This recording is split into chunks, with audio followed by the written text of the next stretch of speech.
Hi, how's it going? This is video number 4 of my guitar series that I've been putting out online. Today's video will be covering the key of E, which I think is the most versatile but also complicated chord progression that there is.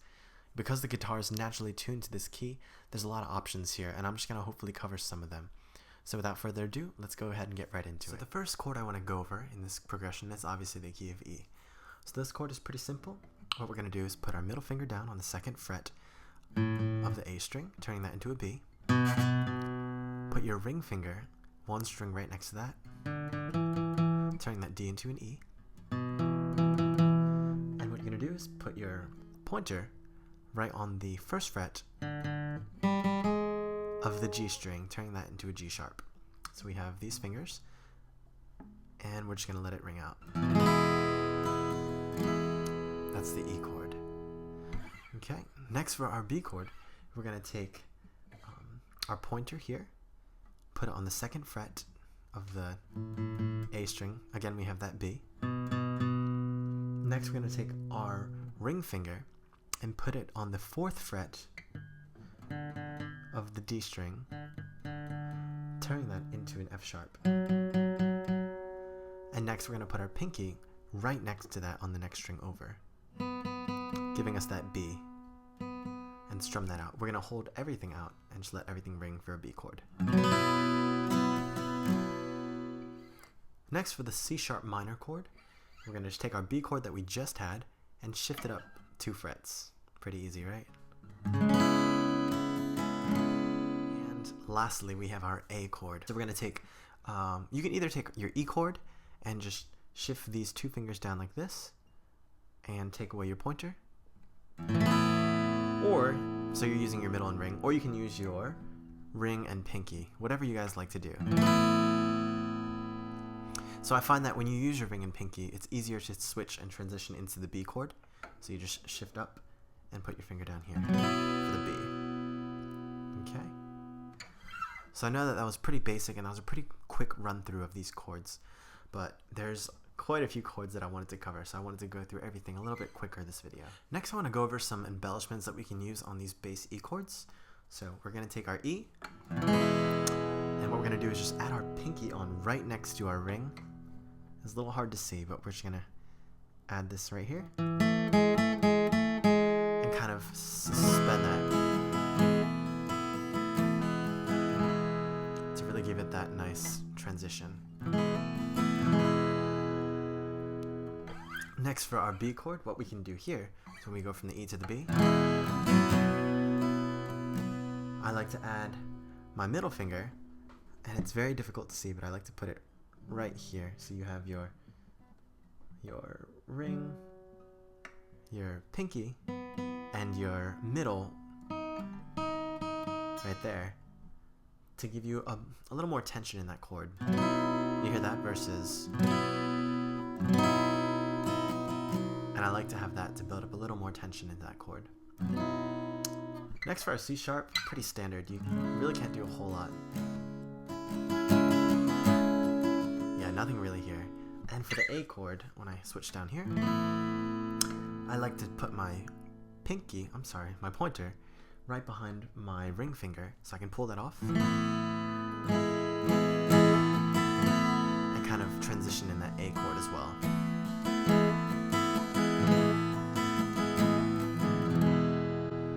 So these are going to be our root E chords.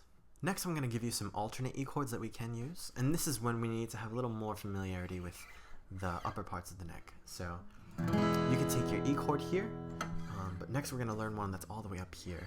So if you take your B chord and just shift it up so that your pointer is all the way at this dot right here.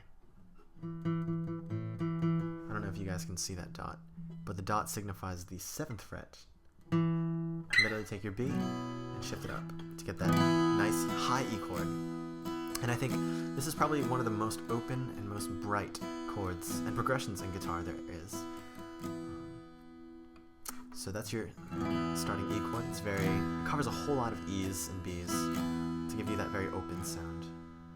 Next, for the B chord, what we're going to do here is pretty much take these fingers and shift everything up 1 string towards the lower portion. So you see that? I'm just taking that and going Next, I'm going to add my middle finger 1 fret behind my other fingers right here. So I believe we're covering the 7th fret right here, the 9th fret. So this is going to go right here on the G string, the 8th fret of the G string, while going here. And that will give you a very nice, bright B chord. I think I definitely prefer this B chord to this B chord. So you get.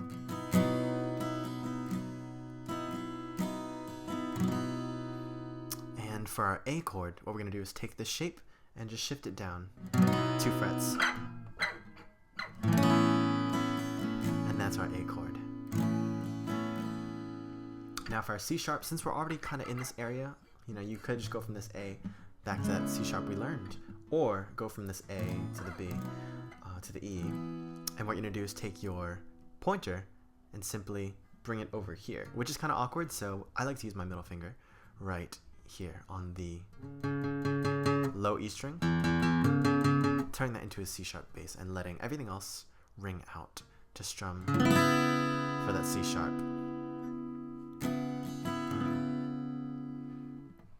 Now in terms of embellishment, you know, you probably noticed some patterns here, but what I like to do is take my E, put my middle finger right behind my pinky, take away my pinky to give me that D sharp right behind there.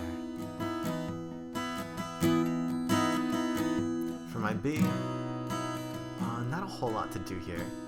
For my A, same thing, not a whole lot. For my C sharp, however, you take your E, put your middle finger there for the C sharp. I like to put my pointer right behind my pinky. Release the pinky, giving me that D sharp. And that's how you can kind of embellish these upper chords. So I've taught you these lower E and the high E chords.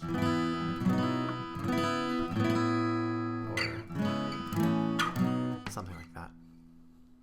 And next, I want to go over some of the more complicated chords you might not see. Next, I want to teach you the minor 2, which is known as F sharp minor. So it's usually going to follow up after an E chord.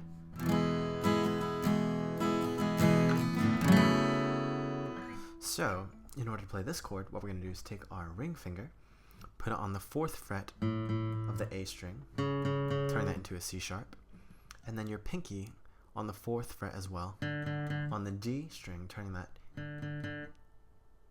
into an F sharp.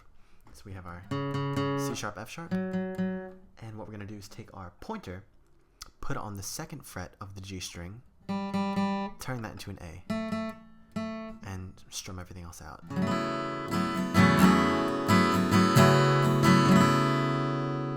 And that's our F sharp minor chord. In addition, there's a simpler F sharp minor. So remember how I taught you that C sharp up here?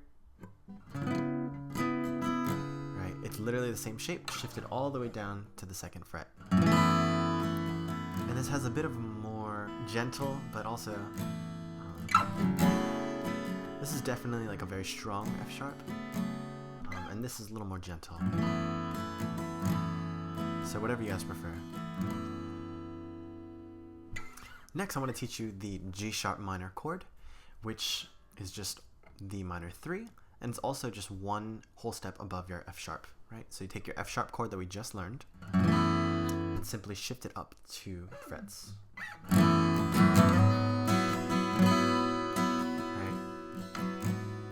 In addition, we could take our F sharp that we learned like this here and shift that up 2, which I think doesn't sound as good as the last one.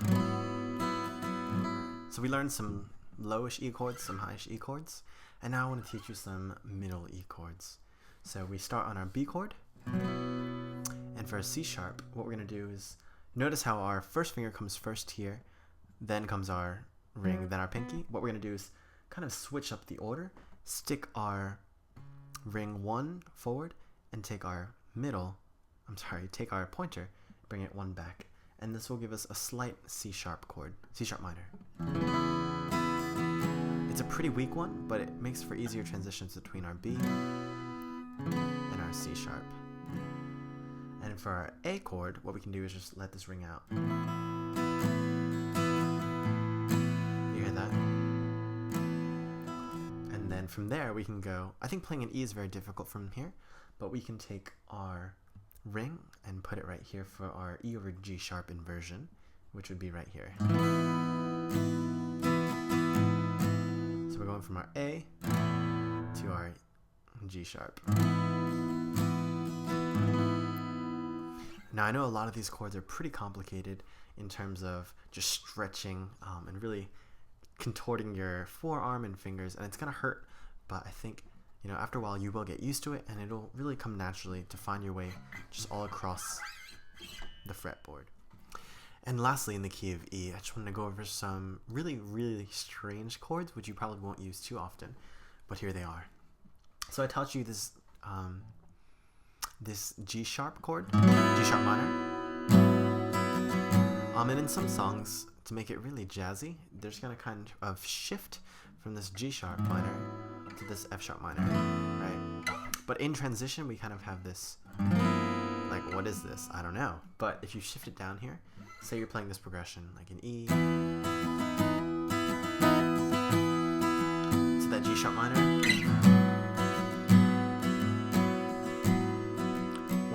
Down here to this weird chord, and then F sharp to kind of resolve that walk down. So I've heard the song used in a lot of like original songs on like AJ Raphael maybe, or I don't know, just a lot of different songs. So give that a shot. In addition, we have our E chord. We have our G sharp, and if you shift it up here 2 frets. I think that's a B diminished chord. I'm not quite sure. B diminished something.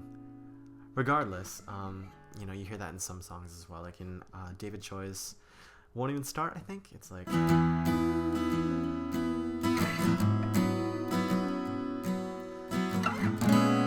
it's just like a way to hold out that tension. But yeah, you definitely won't see these chords used too often, but I just want to encourage you, because the guitar is so E-based, its very natural default state is the key of E, you can really mix and match up shapes, and some things will just tend to sound good in this key. So I encourage you to experiment with these basic shapes, just shifting up and down. These shapes as well tend to work. And yeah, just really develop your own chords, and I can't wait to hear what you guys are coming up with. So this concludes our key of E video. I hope you found this information useful, even though I really crammed in like at least 12 chords in this progression. I hope that it wasn't too confusing for you, and that, you know, if you're a newcomer to guitar, that those first 4 chords really added some value, and maybe some of those high chords. And if you're a little more advanced, those middle chords provided some benefit to you as well. So, you know, as I mentioned before, these all share some very similar shapes, and I hope that you guys notice these patterns over time and are able to really develop your own chords. So continue to leave feedback on what you're interested in learning below, and yeah, it's been a pleasure teaching you guys what I know. So hopefully you guys found some benefit, and I'll see you in the next video. Bye.